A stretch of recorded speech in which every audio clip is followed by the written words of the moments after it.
है बच्चों, Anushka online class में आपका स्वागत है। तो बच्चों, यदि आप इस चैनल पे नए हैं ज़रूर सब्सक्राइब कर लें। और आज मैं आप लोगों को साइंस का, बायोलॉजी का ऑब्जेक्टिव क्वेश्चन 2020 का बता रहे हैं।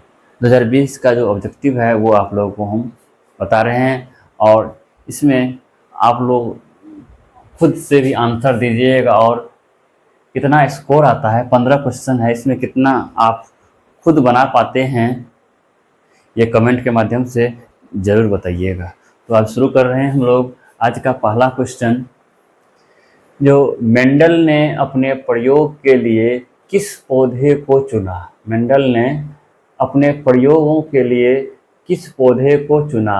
यह है आम, गुलाब, गेहूं, मटर।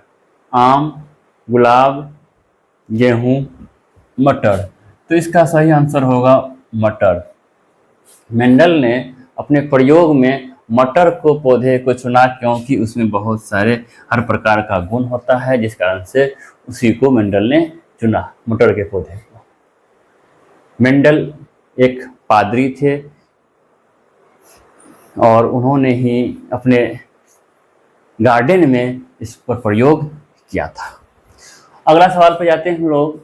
कहा है निम्न में कौन एक अवशेषी अंग है। हम लोगों के शरीर में ऐसा कौन सा अंग है जिसका कोई काम नहीं होता है, अवशेष, बेकार है। रीढ़ की हड्डी, अंगूठा, कान और अपेंडिस। यहाँ अपेंडिस होगा। और एक कान का पिल्ली भी होता है,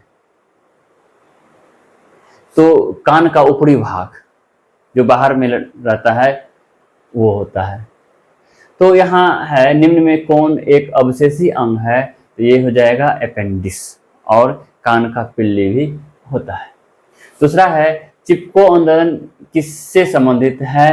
तो चिपको आंदोलन किससे संबंधित है, तो वन संरक्षण से, मृदा संरक्षण से और जल संरक्षण से। चिपको आंदोलन है, इसमें पेड़ को बचाने के लिए वहाँ के महिला और बुजुर्ग जो है पेड़ से चिपक गया था, इसीलिए इसका नाम चिपको आंदोलन पड़ा। वो पेड़ को बचाने के लिए, पेड़ नहीं काटे, इसीलिए वन संरक्षण इसका आंसर हो जाएगा। पेड़ को बचाने के लिए आंदोलन किया था। अगला है आयोडीन की कमी से कौन सा रोग होता है। आयोडीन की कमी से कौन सा रोग होता है, दिया है घेंघा, मधुमेह, स्कर्वी और एड्स। आयोडीन की कमी से घेंघा रोग होता है, इसमें इसे गलगंट रोग भी कहते हैं, अंग्रेजी में गटर रोग कहते हैं।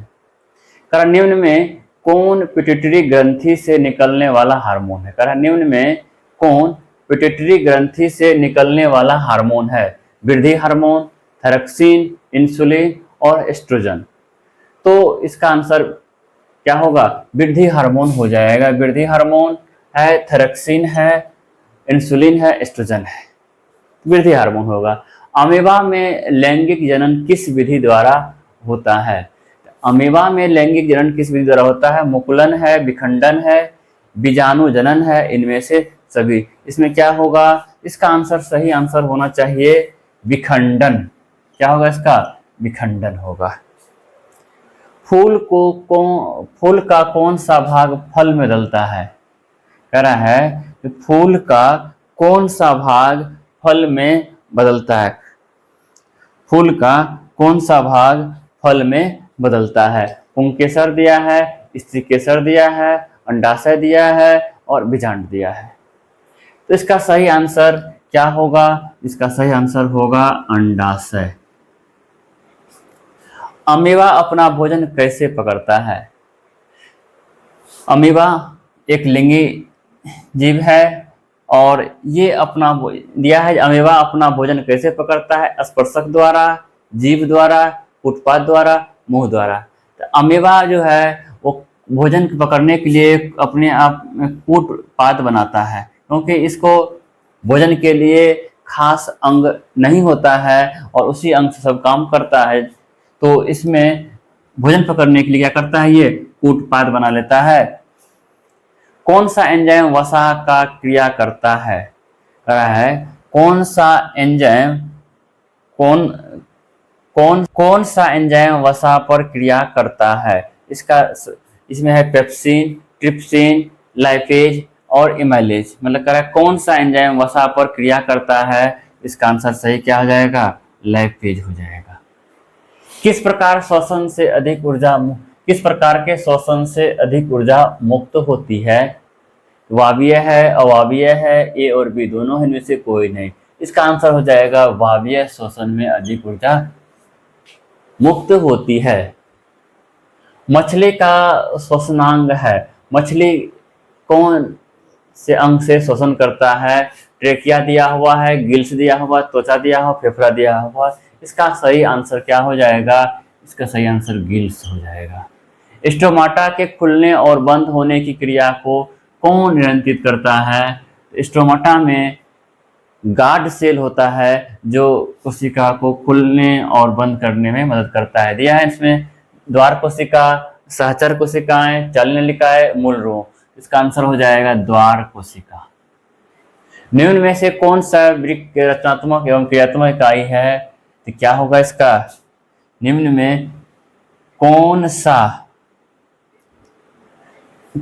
वृक्क की रचनात्मक एवं क्रियात्मक इकाई है? न्यूरॉन है, नेफ्रॉन है, ग्लोमेरुलस है और निलय है। न्यूरॉन कौन सा वृक्क का रचनात्मक?